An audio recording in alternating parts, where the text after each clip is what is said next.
Okay, so in this video we're going to talk a little bit about the data model.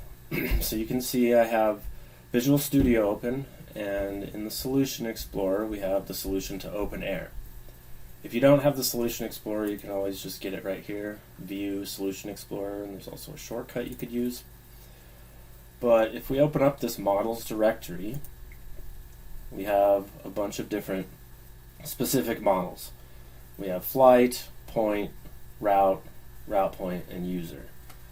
So each of these holds a class that contains information pertinent to what you'd expect for each of these classes, and they also correspond to what gets built out in the database.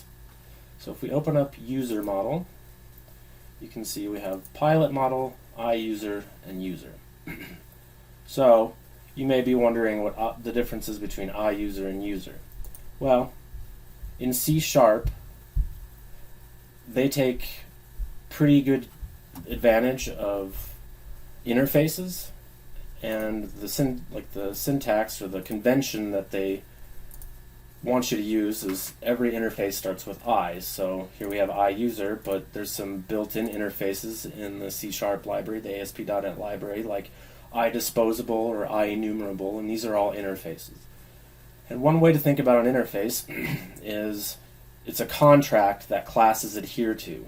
So if a class implements an interface, it's saying, I promise, like if it implemented iUser, for instance, it's saying, I promise to have these properties in my class.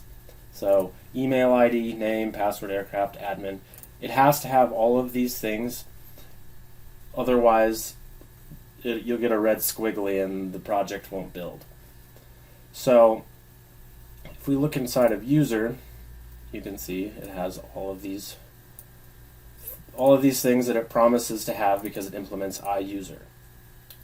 Now, what using an interface does is it allows you to, it's kind of like an abstract base class in many cases. So inside of the business logic, like in OpenAir.web, let's say that we need to pass a pilot around from one function to another. But what if in the future we decide that there needs to be multiple kinds of pilots? Or, for instance, if an admin is restructured into its own class. Well, having it implement iUser and passing iUser between the functions and the business logic, it makes it so you won't break your code if you end up extending your data model to have multiple iUsers. So if we look inside a pilot, you can see it also has all of the properties that it promises to have because it implements iUser. Here, this is just a comment to show that this is going to be the primary key for this table in the database. And the convention is to have the suffix ID, and Entity Framework will automatically recognize that a property with ID is what you want to have as your primary key. This is also in the model context when we give the constraints for different tables, it's also put there. But for very simple cases, Entity Framework will recognize that that's supposed to be a primary key. So you can see all the properties exist, and this is defaulting the isAdmin to false. So when Entity Framework builds this out, it's going to make a bit for this particular column in the table, and it's always going to set it to false initially. One extra thing you can see here is this public iEnumerable flights. So the multiplicity between flight and pilot is pilot has 0 to many flights.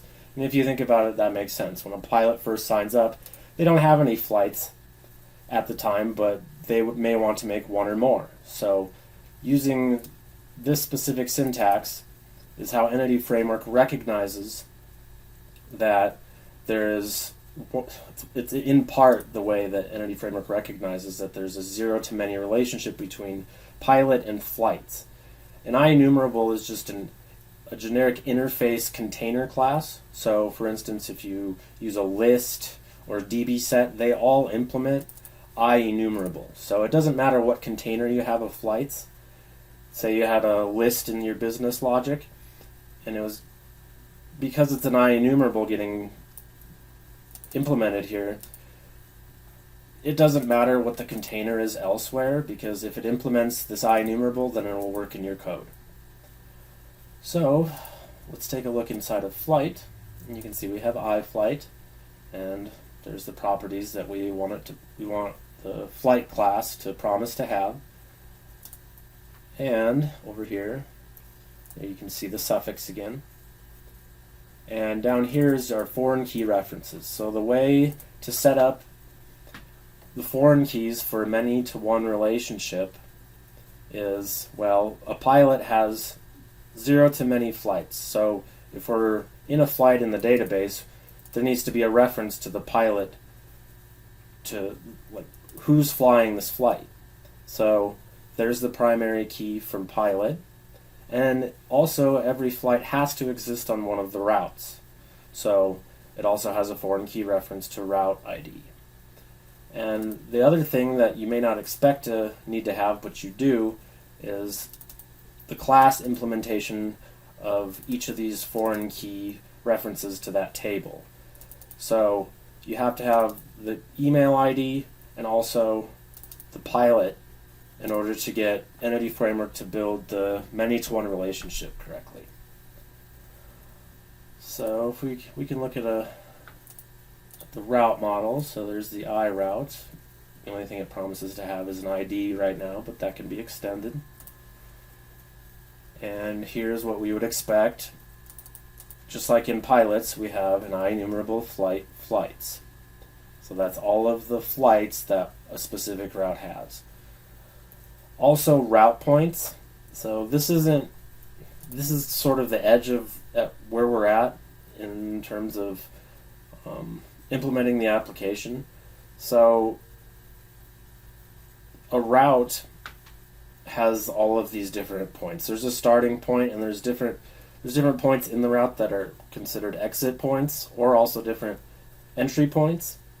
And if we're going to do deconfliction, we have to have references to these points and the speeds that the airplanes are flying on the routes to be able to optimize when another aircraft can start its route at one particular point or another.